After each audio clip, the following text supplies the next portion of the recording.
Chris Broussard. Chris, what are you hearing about all of this? Well, this morning I have texted with David Griffin, and he said that a lot of his comments or the comments in this article were taken out of context.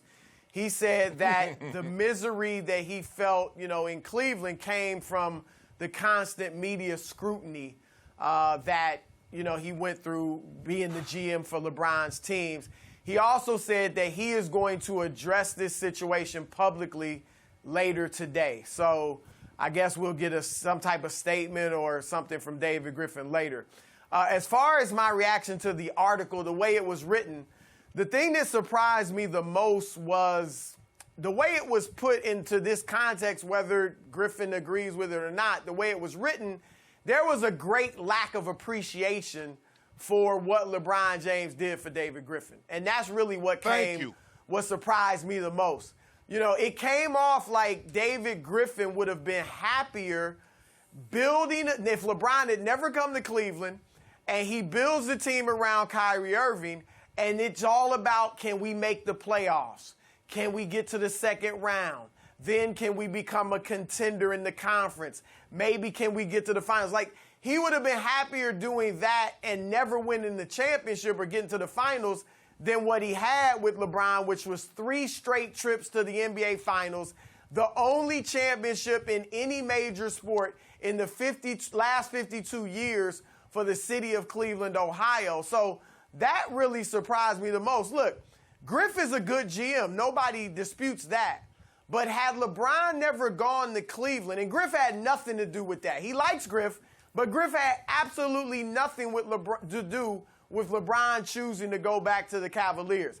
If LeBron doesn't go back there and Griff builds up the team, the likelihood is that they probably never become a contender. They may never even make the playoffs. Griff eventually gets fired, and then he's not the sought-after and highly respected GM that he is now, and probably isn't the GM of the New Orleans Pelicans with what looks like a bright future right now. So that is what struck me. It just seemed like there was a real lack of appreciation, at least the way it was written, from David Griffin for what LeBron had done for him. There is no lack of context, no out of context when misery is included in the discussion. And I agree with you, Chris, is that it seems to me he would have been much happier building this thing because, like he said, he used the word inorganic. Well, take your blood to Whole Foods, and they got all the organic food you want. He's like, this inorganic. So he would have been perfectly fine, because this is what I gather. And tell me if you agree with me, Chris. I gather, let me build it around Kyrie. If we get to the playoffs, that's fine and good. But if we never win a championship, I'm going to get the credit for building this. We get to the championship with LeBron James, I don't get none of the credit because everybody's saying this LeBron did this. LeBron put these pieces together. He only had to I wanted some younger guys, and we had to sign Mike Miller. We had to sign Kendrick Perkins. So it seems to me he's very unappreciative of the championship that I do not believe he would have got without LeBron. The other opportunities that he got because of LeBron, it seems to me that he wants to take shots from a distance now that he has a new position. The time to take the shot is when you're working for NBA TV. That's when you say, guys, look, I'm up here. Man, it was miserable. I mean, LeBron James signing one-year contracts, the constantly, the browbeating and yada, yada, yada. I had a terrible time. You don't wait till you go get you another job and you think you're sitting pretty. That, don't forget, LeBron James did, give you a nice recommendation, but that's neither here nor there. Don't forget where you came from, David Griffin. But you know what? I believe LeBron, he says ether's coming. I believe LeBron's going to take the high road. LeBron's door has always been open to players, coaches, and general managers. Name a player that didn't get paid that was around LeBron. Look at JR. Look at Tristan Thompson. Look at Kevin Love. Everything these guys do, Kevin Durant ain't have no media boardroom. That's a direct copy of Uninterrupted. Now all of a sudden these guys got media companies. Kevin Durant, Venture 35. Steph Curry. LeBron keeps his doors open. but everybody loves to take shots at the guy. That's all right. Your day coming. It's going to be a day of reckoning when we hold up that trophy next year. What we got trophy? something for you. For participation? You know what? Larry O'Brien, in the words of Shaq, when you remember Chris, when Shaq won that trophy and he had that rap, he like, how my butt taste, y'all? How it tastes. Yeah. Is that what LeBron's going to say? Probably not. Yep. I'm going to be right there with you. Chris Broussard, you are telling me that David Griffin is going to crumble and walk it all back. He's going to backtrack on everything he said in this article. Is that where we're heading? Yeah, it's going to be interesting, Skip, because one thing I wasn't surprised at with the article was the candidness that Griffin showed. Griff is a very candid guy. He speaks his mind. And so it's going to be interesting to see what he says. But, yeah, it appears that he's going to certainly walk some of it back. And if I may, Skip, quickly, but I know you want to get to your point. And you'll remember this because you were around those Bulls teams with Michael Jordan. Wasn't Jerry Krause very resentful that he never got credit for what he felt was building around Jordan and his contributions to those championship teams? Like, he didn't get credit for bringing in a Tony Kukoc and the other pieces that he put Ron around Harper. Michael to win the championships. It was kind of like Jordan it was Jordan and the Jordan-airs, right? Yep. And when Jordan finally left with Phil Jackson, Krause was kind of relieved and happy that he was going to get to build a team the way he wanted to, and we've seen how that's worked out the last 20 years. Remember, Krause pushed them all out the back door because he made it clear he was going to go hire Tim Floyd from Iowa State to replace the great Phil Jackson. And Michael said, I go where my coach goes, and if he's going out the door, I'm going out the door. And Michael stood by his word and, quote, unquote, retired for 3 years before he went to Washington. So it was, Krause got his shot, and then what happened? Nothing happened. Okay, so back to these remarks. It's hard for me to see how you could take out of context a remark that LeBron got all the credit and none of the blame. I mean, that just stands by itself.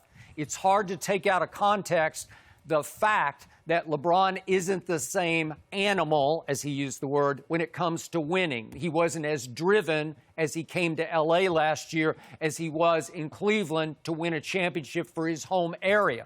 Once it was won, David Griffin is telling the Sports Illustrated writer, that was all there was. And by the way, LeBron validated that last year in some remarks he made at Boston when he said, this is all just icing on the cake. I've done all I set out to do in the NBA. So I think he pretty much validated my premise that LeBron came to L.A. more to chase Michael B. Jordan in Hollywood than Michael Jordan on the basketball court.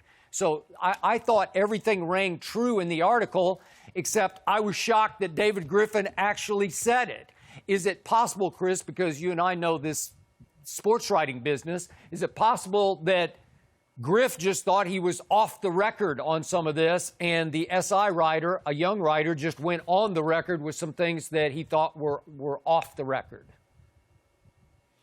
Well, it's always possible. I mean, obviously, you don't want to accuse the writer of doing that. But, you know, when you write a magazine piece, it's a lot different than writing a newspaper article. You know, newspaper article, you don't spend as much time with them. A magazine piece, you really spend a lot of time with the person you're writing about. And it was an article about David Griffin. It really wasn't about, you're supposed to be about LeBron. It was about David Griffin. And so who knows how much time they spent together. But I know when I would write magazine articles, there would be times where the conversation would morph into something that really had nothing to do with, you know, the actual article. Sure. And sometimes the person would say stuff that was controversial and that would be great for the article. And I would say, hey, is that on the record? Can I use that? Because it got to a place where, you know, we're just kind of talking about all types of stuff.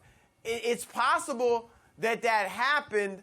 I think what's also possible, Skip, is that you know how it is for an article. I think Griffin. Look, Griffin and LeBron have had a good relationship to the point where a few weeks ago, Griffin asked LeBron. Yeah, Griffin asked LeBron to tweet out something about his wife's vineyard, and he did. And LeBron did it.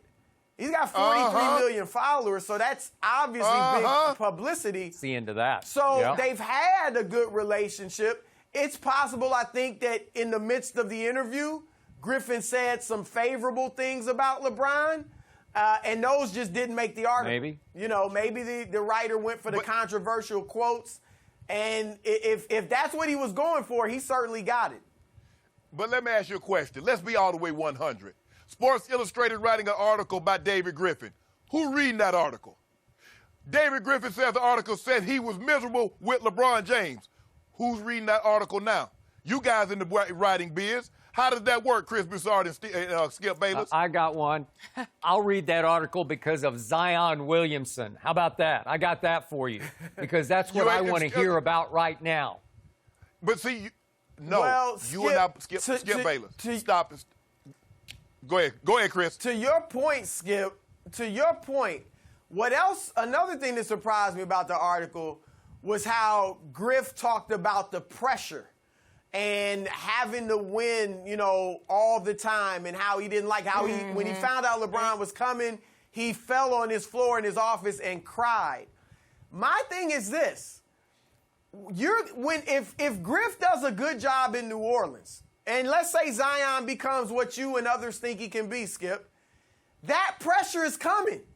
Yeah. Oh, it's a honeymoon period right now, but if Zion is this transcendent superstar, if the ex-Lakers, Lonzo and Ingram and these guys play well, then that pressure is coming for Griff. And you're going to have to, if not win championships, certainly compete for those championships. Thank you for watching. You can subscribe here to get the latest from the show, and be sure to check out more of the best clips from Undisputed, or go watch a few other segments from our other shows on FS1.